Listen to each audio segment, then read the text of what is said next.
ainsi, lave ce qui est souillé, baigne ce qui est aride, guéris ce qui est blessé. Chers amis, nous voici auprès de la statue de la Vierge Marie. Cette statue qui est dans notre église proche de l'autel nous aide à prier. Avoir des statues dans nos églises, cela est très important, puisqu'ils ont eu des vies belles, des vies qui nous aident à avancer avec le Seigneur. Cette statue de la Vierge Marie, elle est là pour nous aider à prier le Seigneur. Quand on aime quelqu'un, regardez les enfants dans votre chambre par exemple. Vous aimez vos parents, vos frères et sœurs, même si de temps en temps vous vous chamaillez, mais vous essayez de poser une photo d'eux. Dans votre coin prière à la maison, vous mettez une photo de vos parents, de vos frères et sœurs, de vos parrains marraines et d'autres personnes que vous aimez dans votre famille. Il est important d'avoir ces photos pour vous aider à prier pour un tel ou un tel. Eh bien, dans nos églises, les photos sont des belles statues. Nous avons cette grâce d'avoir eu cet héritage de nos parents, de nos grands-parents, de nos arrière-grands-parents qui avaient du goût pour de belles statues, de belles représentations pour aider nos âmes à s'élever toujours plus haut. Alors aujourd'hui, chers jeunes, chers enfants, nous allons voir le visage de Rebecca. Aujourd'hui, vendredi 27 février, Rebecca. Après la mort de Sarah, Abraham veut marier son fils Isaac. Il souhaite que cette épouse ne soit pas originaire du pays de Canaan.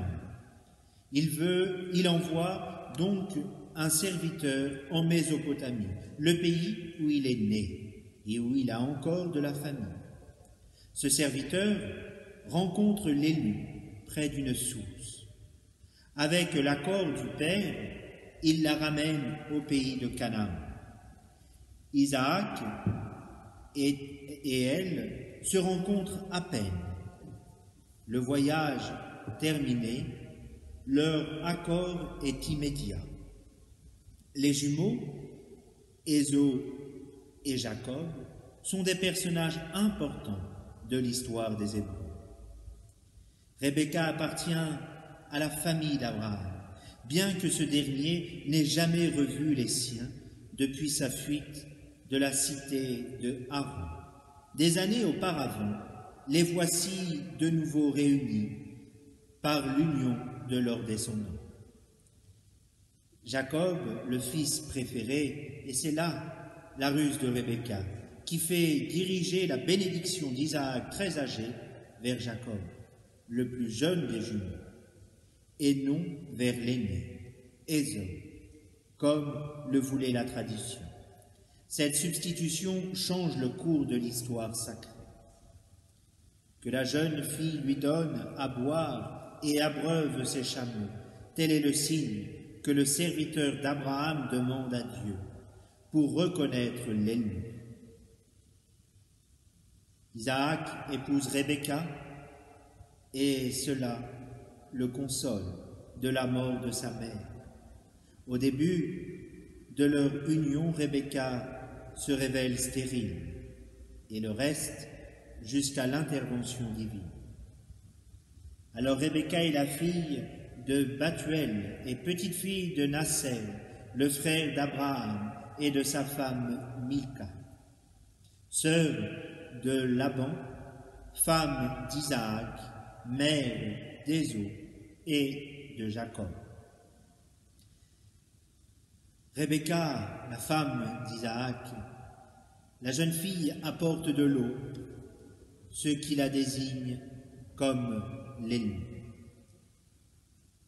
Une fois que Rebecca a donné à boire au serviteur, celui-ci lui offre 2 bracelets d'or. Elle donne à boire aux 10 chameaux avec lesquels le serviteur d'Abraham est venu en Mésopotamie. Vous retrouverez tout cela dans Genèse au chapitre 24, 25, versets 19-26 et chapitre 27. Chers amis, demain samedi, nous nous retrouverons avec Jacob. Je vous salue Marie, pleine de grâce. Le Seigneur est avec vous. Vous êtes bénie entre toutes les femmes, et Jésus, le fruit de vos entrailles, est béni. Sainte Marie, Mère de Dieu, priez pour nous pauvres pécheurs, maintenant et à l'heure de notre mort. Amen. Notre-Dame de la paix, priez pour nous. Notre-Dame de France, priez pour nous. Notre-Dame des vocations, priez pour nous. Esprit